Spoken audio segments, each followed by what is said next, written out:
kita duduk bersama-sama menghadiri acara rutinitas mingguan ya, mingguan atau selasaan. Dan mudah-mudahan insya Allah ini tanda baik untuk kita semua. Tanda bahwasanya Allah cinta kepada kita. Allah mencintai hambanya itu banyak tandanya. Salah satunya dikatakan dalam hadis Rasulullah SAW, "Idza ahabba al-'abda ista'malahu." Dalam hadis lain dikatakan, "Idza ahabba al-'abda hubbiba ilaihi al-'amal salih." Atau kama qala Rasulullah SAW. Jika Allah mencintai hambanya, itu ada tandanya. Apa tandanya? Jelas dia akan ditempatkan di suatu tempat yang dimana tempat itu diridhoi Allah. Kita tinggal lihat hari-hari kita, waktu-waktu kita, banyak ditempatkannya di mana? Oh iya, ditempatkannya tempat kebaikan-kebaikan. Alhamdulillah itu satu tanda kebaikan untuk kita. Allah cinta sama kita. Dalam hadis lain dikatakan tandanya ada lagi apa?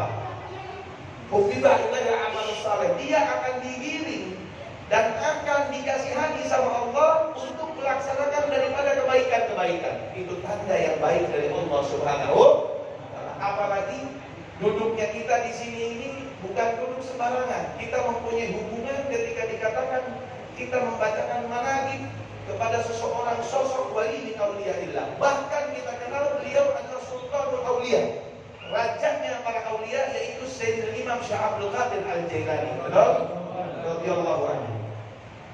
Hubungan ini yakin ini adalah hubungan yang tidak akan disia-siakan oleh Allah, dan ini hubungan kita akan bawa sampai akhirat kelak. Di perumpamaan contoh, ada seseorang sedang melaksanakan ibadah umrah. Dia orang tua. Dia orang tua. Di mana orang tua ini umurnya 70 tahun, seorang wanita. Subhanallah, sama anaknya dititipkan ke rombongan. Mau melaksanakan ibadah umrah. Ngomong sama rombongannya, tolong dititip ya, mak saya, ibu saya. Dia seorang tua yang tidak bisa bahasa Arab, tidak pernah berpergian, sendirian. Berangkat sama rombongan, nyampe di King Abdul Aziz. Subhanallah, namanya wong tua ya. Kadang-kadang sering, masya Allah, seringnya apa? Pipis, pengen buang air kan? Kecil, dan dia agak sedikit pikun. Dia tasnya dititipkan sama temannya, paspornya dititipkan. Subhanallah, dia ke kamar mandi. Ketika kamar mandi, keluar dari kamar mandi, teman-temannya sudah hilang semua di rombongan. Rombongan sudah hilang. Kira-kira coba orang tua ini yang dalam kesendirian, tidak bisa bahasa Arab, tinggal dia di negeri orang, dalam kesendiriannya, kira-kira dia sedih apa enggak? Apa yang dia butuhkan? Pertolongan. Ada orang yang menyafaatinya, ada orang yang menolongnya untuk mengantarkan dia kepada rombongan, sehingga dia mendapatkan kebahagiaan, kumpul lagi sama rombongan. Subhanallah, dalam kesedihannya, ada satu orang di airport bandara, satu kampung sama dia, sama orang tua ini. Subhanallah, ngapain? Dia kerja di King Abdul Aziz di airport tersebut. Pas dilihat sama orang tua, sama anak muda ini, loh, ini kan kayak satu kampung sama saya. Ditanya, oh, ya Allah, ini alhamdulillah, saya ketemu sampean. Senang apa enggak? Senang apa enggak? Senang, gembira. Saking gembiranya, masya Allah, dia memeluk itu seorang pemuda tadi. Kenapa nek? Kamu sendirian? Nenek sendirian? Iya, saya sendirian. Saya ditinggal sama jamaah. Nggak tahu itu jamaah kemana. Jangan khawatir nek, saya yang akan membawa nenek kepada jamaah tersebut. Kira-kira selamat apa enggak? Selamat, sama kayak kita. Masuk akhirat kita punya sama. Nggak punya apa-apa. Tidak punya apa-apa. Saya punya hanya manaqib yang istiqamah setiap hari Selasa. Tujuannya untuk apa? Ketika masuk alam kubur, dalam rasa ketakutan, munkar dan nakir di depan kita, mantra buka. Mau dihafalin sampai 1000 kali nih waktu sebelum mati. Allahu Rabbi wa Muhammad Nabi. Itu kalau sudah munkar nakir depannya, lari kabeh, lupa semuanya, hilang kabeh. Ketika dalam kesulitan dan kesusahan, dengan amal apa yang setelah kita lakukan, tidak punya amal kita jauh untuk menempuh daripada silatullah. Inna silatullah hiyal jannah, silatullah ghaliyah, inna silatullah iyal jannah. Barangnya Allah itu mahal. Apa barangnya Allah, Son? Surga.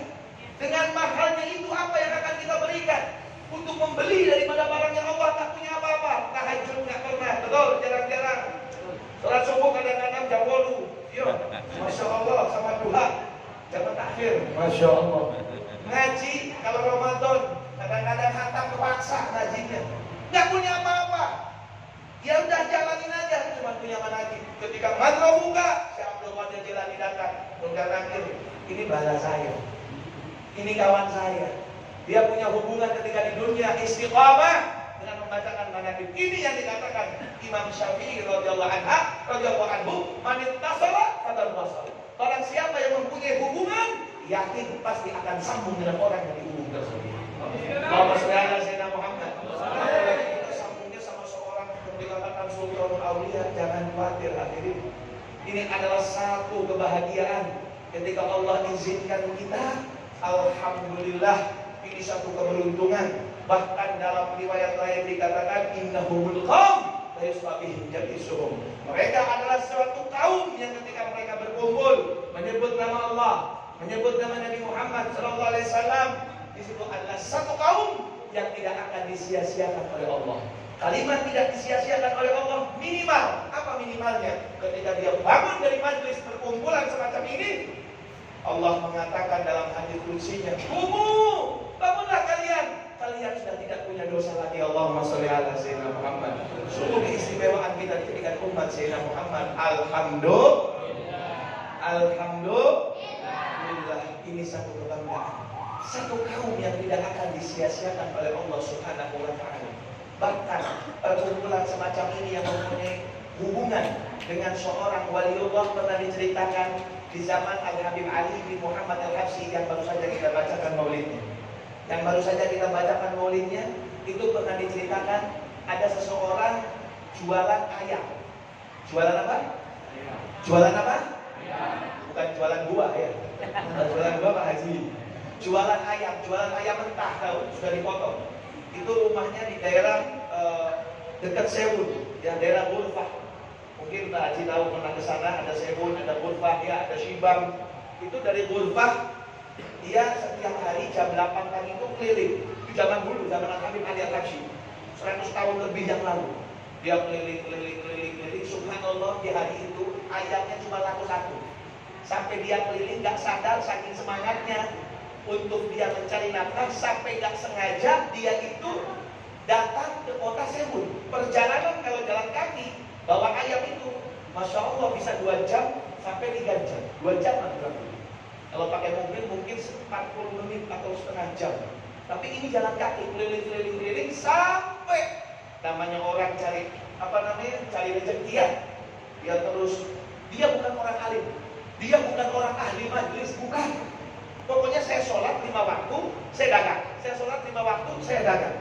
Subhanallah, dia keliling sampai tempatnya di Sewun. Ketika masuk kota Sewun, adzan maghrib terkumandang. Allahu Akbar, Allahu Akbar.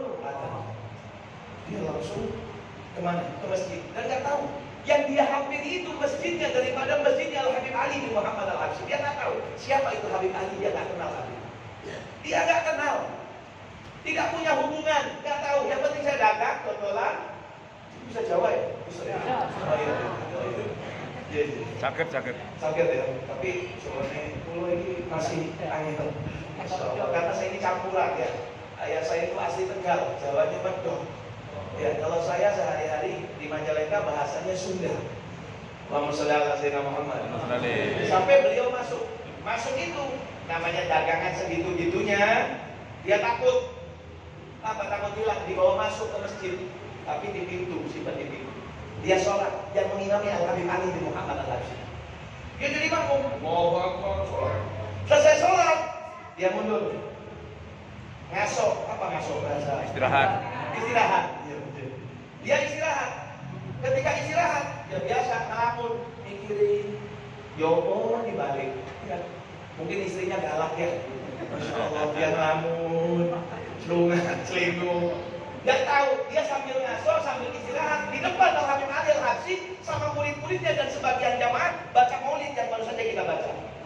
Ya Rabbi sholli ala Muhammad, ya Rabbi sholli alaihi wasallam. Sampai mahalul qiyam, orang ini nggak mahalul qiyam, duduk kok nggak ngerti. Dia bukan ahli maulid, nggak tahu, dia duduk aja mau di belakang. Yang maulid dia duduk di belakang sambil lihat ayamnya. Ya Allah, ini pulang basi. Di zaman dulu nggak ada kulkas, Bu. Ya. Selesai maulid ada nisa. Setelah ada nisa, masya Allah. Setelah ada nisa, sholat isya, dia sholat lagi. Selesai sholat isya itu bawa ayamnya pulang. Nyampe kotanya 2 jam, jam 7, setengah 8, nyampe sampai setengah 10. Masuk cuma tamu 1. Subhanallah, istrinya ternyata nggak galak. Memang istri solehah. Apa yang terjadi ketika ditanya, wahai suamiku, apa yang kau bawa? Fulus atau barang dagangan? Fulusnya cuma 1, yang barang dagangan masih ada. Lihat ini. Kok bisa dikatakan istri solehah? Apa kata istrinya? Ini pelajaran ya untuk kita semua. Apa kata istrinya? Oh, jadi masih sisa 9, dia bawa 10. Ya sudah, 1 kita masak, yang 8 ini bagikan sama tetangga-tetangga. Istimewa apa enggak? Hebat apa enggak? Coba barang dagangan kita kalau nggak laku simpan kulkas ya. Dulu nggak ada kulkas. Masya Allah. Sampai segitunya sudah. Bagikan, dibagiin sama tetangga-tetangganya. Jadi bisa berapa? 8 tetangga dapat 1 tetangga 1 ayam. Dimasak, langsung dimasak. Kalau nggak dimasak, masih digodok. Biasanya ibu-ibu kalau godok ayam sampai matang, mau dimasak berapa lama, Bu? 1,5 jam. Ya, ini pakai kayu bakar kurang lebih berapa jam? 2 jam. 2 jam. Jam 10 dia masak dengan harapan jam 12 bisa makan. Subhanallah, sampai jam 3 digodok, dimasak tetap mentah. Enggak matang-matang itu ayam. Sekampung geger. Waduh, ini kayaknya ayamnya haram kayaknya. Waduh, geger. Ketika geger, orang berbondong-bondong datang ke rumah tukang ayam ini. Bingung dia. Kalau saya dapatnya halal, saya bagikan, sedekah kok dituduh semacam ini. Datang Al-Habib Hasan bin Shalih Al-Bahri, seorang wali min auliyaillah. Ada apa dilihat sama dia. Oh, kalau orang aulia itu lihatnya dengan cahaya Allah. Dilihat. Siapa yang punya? Ini tukang ayamnya. Ini bawa ayam kemana? Ya muter. Coba sebutkan tempat muteran-muteran ini. Saya ke Sewun katanya. Terus ngapain di Sewun? Bawa ayam ini kemana lagi? Oh iya, saya bawa masuk ke masjid. Masjid siapa? Masjid Raudhah namanya. Tempatnya saya dengar tadi Habib Ali begitu. Terus apa yang kau lakukan? Dan ada apa di masjid tersebut? Ya saya duduk, mau saya namanya istirahat. Saya pulang, sebelum pulang apa yang kau lakukan? Ya sebelum saya pulang, di situ saya lihat Habib Ali tadi baca seperti bacaan sholawat begitu. Oh ya pantas. Ini bukti kebahagiaan untuk kamu. Dengan menandakan bahwasanya Allah memberi ciri ayam aja dengan bukti digodok sepanas-panasnya nggak jadi matang, apalagi kulit Anda yang hadir ketika itu walaupun datang tanpa dengan sengaja hadir majlis Habib Ali Al-Habsyi. Allahumma Muhammad. Nggak sembarangan hadirin. Ini satu keistimewaan. Orang yang mempunyai hubungan dengan auliyaillah, kata Imam Syafi'i radhiyallahu anhu, man ittasala faqad wasal. Orang yang punya hubungan sama seseorang yang dekat sama Allah Subhanahu wa taala itu pasti sampai. Jangan kuat. Ini harus dipertahankan. Dan harapan kita duduk di sini juga untuk apa? Keselamatan, bukan hanya saja untuk kita semua, tapi khususnya alhamdulillah untuk Bali dan sekitar. Alhamdulillah, mungkin berkat majelis ini semalam gempa cuma sebentar. Alhamdulillah. Ini satu kebahagiaan. Ini adalah tameng, harus dipertahankan. Ini tanda bahwasanya Allah katakan dalam Al-Quran, walau anna ahlul qura, jika seandainya penduduk desa amanu wattaqau, lafatahna alaihim barakatin minas sama wal ardh. Jelas. Walakin kadzabu fa'akhadnahum bima kanu yaksibun, kata Allah dalam Al-Quran. Jelas. Kalau ingin selamat daripada satu kampung tersebut ingin diselamatkan, bahkan ingin mendapatkan dari mana? Barokah dari Allah Subhanahu wa ta'ala yang Allah akan turunkan barakah dari langit dan barokah dari bawah. Bukan hanya sekedar kita punya hubungan sama aulia, tapi kita ingin hidup barokah. Syaratnya dua, apa? Amanu wa taqwa. Ini yang akan kita pelajari malam hari ini. Insya Allah sampai jam berapa? Usai. Dua, yang ini ketika kita pahami dan kita pegang dan kita renungi, insya Allah hidup kita barokah. Allah akan berikan barokah yang datang dari langit, yang dikeluarkan dari muka bumi. Rumah tangganya barokah, anak-anaknya barokah, kehidupannya barokah, rezekinya barokah, semuanya barokah. Dan kalau ingin tahu rezeki yang barokah atau enggak, lihat aja itu rezeki keluarnya untuk siapa. Oh, saya rezeki keluarnya untuk majelis, berarti rezekinya barokah. Oh, rezeki ini keluarnya untuk keluarga, menafkahi keluarga, berarti barokah. Tapi kalau keluarnya untuk diskotik, untuk klub, untuk apalagi slot-slot yang gitu, bahaya.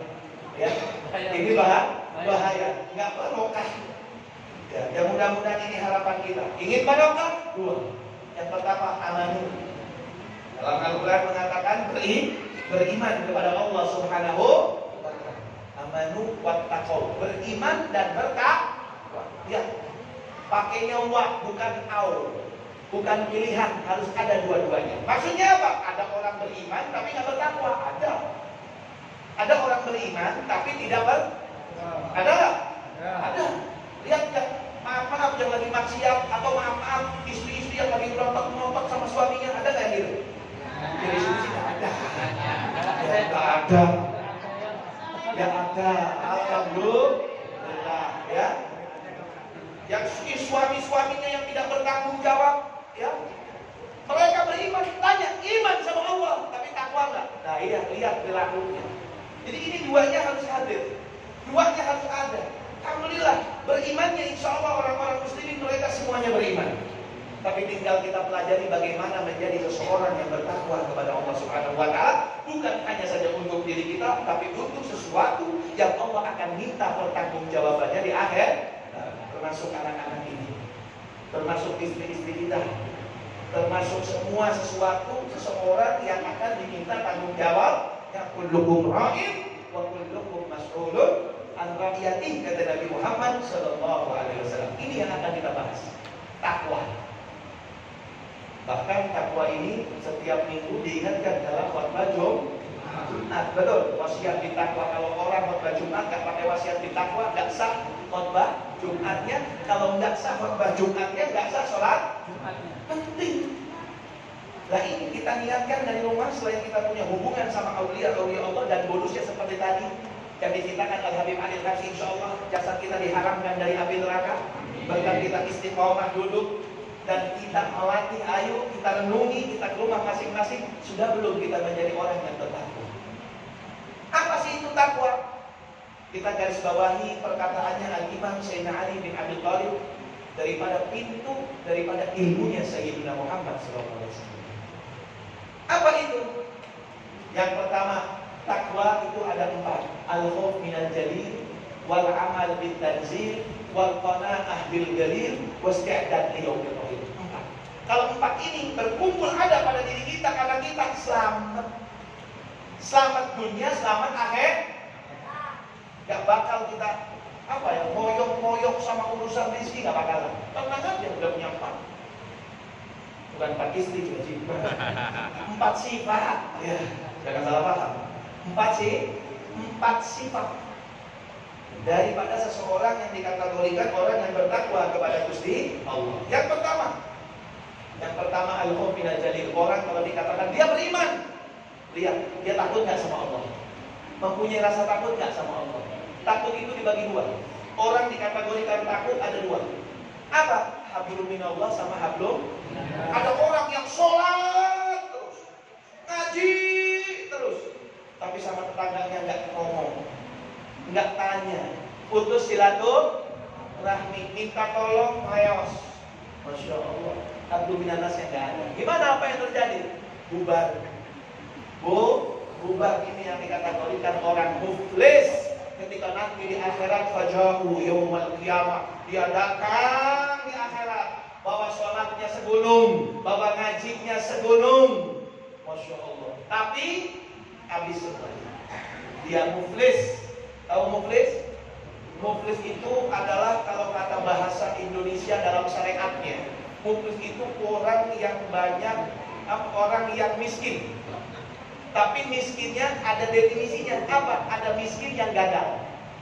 Ada miskin biasa, ada miskin gagal. Kalau miskin gagal, ya ini yang dikatakan muflis. Maksudnya gimana? Kalau miskin tidak gagal, dia nggak punya uang, tapi tidak punya utang. Itu miskin. Tapi yang miskin gagal, itu dia nggak punya uang, ditambah lagi utangnya. Tahu sih. Nanti di akhirat ada orang-orang ini miskin harta, bukan miskin amal. Bahkan amal itu hilang, bahkan hutang. Siapa mereka? Fajahu yaumul qiyamah, datang hari kiamat, sholatnya segunung, sujudnya segunung, ngajinya segunung, tapi masya Allah habis hilang, hampa, sirna, bakal utang. Bahkan dia utang. Utang apa? Utang amal. Kenapa? Mulutnya ketika di dunia tidak menjaga kepada tetangganya, kepada kawannya, kepada saudaranya. Masya Allah mulutnya jebol. Kalau ngomong tidak pakai tedeng aling, Masya Allah yang hati-hati terus. Ini hablum minannasnya nggak ada.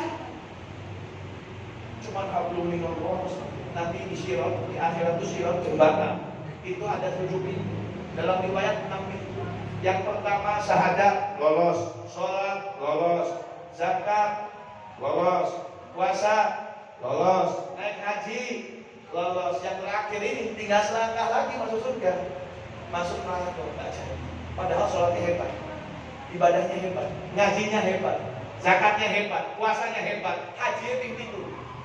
Masya Allah. Tapi yang pintu ke-7, pintu ke-6, amblas. Kenapa? Pas dicek hablum minannasnya jebol. Masya Allah. Lihat, sampai banyak dari hadis Nabi Muhammad SAW yang diingatkan dengan urusan hablum minannas. Sampai dikatakan pintunya hablum minallah adalah hablum minannas. Allah nggak akan lihat. Dia bakal dilihat dan dinilai dulu sebelum hablum minannasnya beres. Man lam yashkurin nas, lam yashkurillah, kan ada itu hadisnya. Orang yang tidak bersyukur kepada sesama manusia, tidak tahu terima kasih, tidak mau menjaga perasaannya, dia belum dikategorikan dia syukur sama Allah Subhanahu wa ta'ala. Jadi tolong jaga hablum minallahnya sama hablum minannasnya. Itu sifat yang pertama. Yang kedua, Masya Allah, al-amal bitanzil. Yang dikatakan takwa, mengerjakan semua apa yang dibawa oleh Rasulullah SAW. Yang ketiga, singkat lagi jam 9:11. Yang ketiga, al-qanaah bil qalil. Apa itu qanaah bil qalil? Orang sudah betul takut sama Allah, tapi subhanallah dia suka menggerutu, suka komplain sama Gusti Allah. Hari ini laku jualannya, selama seminggu, besok gak laku, 3 hari gak laku. Waduh, ngomong, ya Allah begini. Kok gak laku, gak payu-payu, komplain sama Allah. Apa yang terjadi? Bukan tambah dekat, malah tambah diusir sama Gusti Allah. Man lam yashkur ala ni'amani, wa lam yashkur ala balai, wa lam yarda bi qada'i, falyaqul rabban siwahi. Siapa yang tidak mau bersyukur, siapa yang tidak mau sabar, siapa yang tidak mau menerima takdirnya dari Allah, falyaqul rabban siwahi. Kesana ente, katanya Allah, cari Tuhan selain saya. Lihat, orang-orang yang menggerutu sering komplain sama Allah, lihat, tambah dekat atau tambah jauh? Jauh. Tapi kalau orang yang selalu menerima, alhamdulillah, senang ya alhamdulillah, dikasih ujian ya alhamdulillah. Hakikat syukur ya sabar. Itu hakikatnya. Kalau ingin tahu, lihat seorang bersyukur atau tidak, lihat bagaimana ketika diuji sama Allah. Kalau dia lulus, tapi betul, dia orang yang bersyukur kepada Allah Subhanahu wa ta'ala. Itu yang ketiga. Yang keempat, isti'dad di yaumir rahim. Persiapan untuk menuju akhirat. Jangan main-main ketika kematian itu datang. Ketika Israel sudah mau menjemput kita, gak ada bilang setilut yo, mau sujud dulu, mau wudhu, gak bisa. Itu mau sebiana syahidnya sama Israel tetap gak bisa. Tetap kalau detik itu kullu nafsin dha'iqatul maut. Gak bisa. Pasti yang bernyawa itu pasti mati. Gak manusia, gak hewan, gak jin, gak malaikat, semua, gak setan ya, semuanya mati. Semuanya meninggal. Nah, tinggal kita persiapannya. Alhamdulillah. Malam hari ini kita duduk kumpul, punya hubungan dengan auliaillah. Dan insya Allah fadilah-fadilah dari pengajian kita dapatkan. Insya Allah ini persiapan kita di akhirat kelak. Mudah-mudahan ini akan menjadi saksi dan syafaat di hadapan Nabi Muhammad SAW. Dia bagaimana caranya biar saya menerima, biar saya tetap baik sama Allah, biar saya tetap baik sama manusia. Apalagi semakin tahun-tahun semakin tahun ini, semakin tahun semakin datang fitnah lebih banyak. Bagaimana menyelamatkan anak-anak kita? Betul Bu? Kita pengen selamat apa enggak? Pengen jadi orang yang bertakwa apa enggak? Dari mana saya mulainya? Ya dari majlis. Dari majlis ini kita istiqomah. Yang kedua, di akhir zaman kata Habib Zain bin Semit yang menyelamatkan seseorang untuk menjadi orang yang bertakwa sering-sering 3 perkara. Apa saja? Yang pertama, sholawat. Apa? Sholawat. Ini ajarin anak-anak. Apalagi zaman sekarang, anak-anak sekarang udah repot kalau sudah dijauhkan daripada HP. Betul? Betul? Sama anak saya juga gitu. Senangnya sama HP, Masya Allah. Tapi saya nggak mau kalah. Kita harus punya metode. Tahu kunci keselamatan, kunci keistimewaan, kunci daripada seorang bertakwa. Didik dari mulai kecil apa? Dengan sholawat. Anak saya kalau minta HP Bu, kalau minta HP itu subhanallah saya nggak kasih dulu. Tapi saya suruh sholawat dulu 300 kali. Abi HP-nya gosip, sholawat sih. Sholawat dulu. Iya, sholawat. Sudah 300 kali kasih HP. 15 menit saya ambil lagi. Lobby nanti sore main HP lagi. Tapi tetap dipantau main HP-nya main apa. Ya, game. Ya, betul. Main game apa? COD. Ya, apa lagi? Bukan. FF. Ya, apa lagi? ML. Ya, Mobile Legends. Apa lagi? Doa HP apa? Ya, saya suka main sekali hari ya. Kehiburan. Masya Allah. Nanti sore minta lagi. Sebelum minta lagi, saya suruh sholawat lagi. Sholawat lagi 300, berarti dia anak saya dapat 600 kali. Main lagi 15 menit. Jadi itu anak alhamdulillah tiap hari sholawat. Sampai apa? Sampai dia melihat dari Muhammad SAW. Sampai di hatinya Rasulullah. Bukan HP. HP sih hiburan saja, tapi insya Allah berkat sholawat HP akan disingkirkan. Ini metode sangat hebat. Pernah satu kisah. Ini kisah terakhir. Ini untuk pegangan para ibu-ibu kalau ingin anak-anaknya bertakwa dan suami-suaminya bertakwa dan ibu-ibunya bertakwa kepada Allah. Karena at-taqwa hahuna. Takwa itu munculnya kata Nabi Muhammad dari hati. At-taqwa hahuna masyarab biadihi. Dengan tangannya 3 kali. Allah tamarrah. At-taqwa hahuna, takwa hati. Lah hati itu ketika bersih, insya Allah dia jadi orang yang bertakwa. Dengan sholawat kepada Nabi Muhammad. Ada seorang ibu pagi-pagi anak ini ngomong umur 10 tahun, Bu, saya sudah balik, saya sudah jadi laki-laki sekarang. Tadi malam saya sudah mimpi. Alamat balik 3, betul, 1 mimpi, yang kedua head kalau perempuan, kalau ketiga umur 15 tahun. Apa kata ibunya? Gak bisa, kamu belum jadi seorang laki-laki kalau belum mimpi Nabi. Masya Allah. Ada ibu zaman sekarang kayak gitu? Gak ada. Bagaimana Bu? Baca sekarang minimal 300 kali sholawat kepada Nabi Muhammad. Karena ingin diakui jadi laki, ada keinginan. Anda jadi laki-laki, kalau sudah mimpi, Nabi. Baca dia sholawat. Kenapa 300 kali? Ini minimal Bu. Minimal, tidak boleh kurang. Kalau ingin jadi orang benar, minimalnya untuk kita, suami kita semuanya. Minimal sehari 300 kali sholawat kepada Nabi Muhammad Sallallahu Alaihi Wasallam. Seminggu anak ini ngomong lagi, Umi tadi malam Wadra'aitu Rasulullah al-Bariyah. Tadi malam saya sudah mimpi lagi. Sekarang berarti jadi saya laki-laki. Kata ibunya, belum menjadi seorang laki-laki. Ibu ingin jadi seorang laki-laki yang sempurna. Kalau Anda sudah yaboh dengan Rasulullah SAW, lihat anak 10 tahun dididik untuk lihat Rasulullah langsung. Yaboh. Sekarang kita umur berapa tahun? Pernah di boro-boro yaboh ya. Yaboh itu lihat langsung, bukan mimpi lagi. Bim, ada kesempatan? Ada. Sholawat yang baik. Di akhir zaman, sholawat minimal 300 kali. Seminggu dia baca lagi. Datang apa? Umi, al-ana ursultu rajulan kamilan. Sekarang saya jadi laki-laki sempurna. Alhamdulillah. Wadra'aitu yaqadatan al-barihah. Tadi malam saya sudah mimpi Nabi. Bukan mimpi lagi, tapi lihat langsung secara sadar. Ini inspirasi anak ini. pendidikan untuk anak saya dan anak-anak sekalian, ibu-ibu dan bapak-bapak. Sholawat ajarkan kepada mereka. Kalau ada keinginan, pengen apa? Handphone, sholawat sih. Sama suaminya juga kalau ada keinginan suruh sholawat. Sama ibunya juga gitu. Kalau ada keinginan suruh sholawat.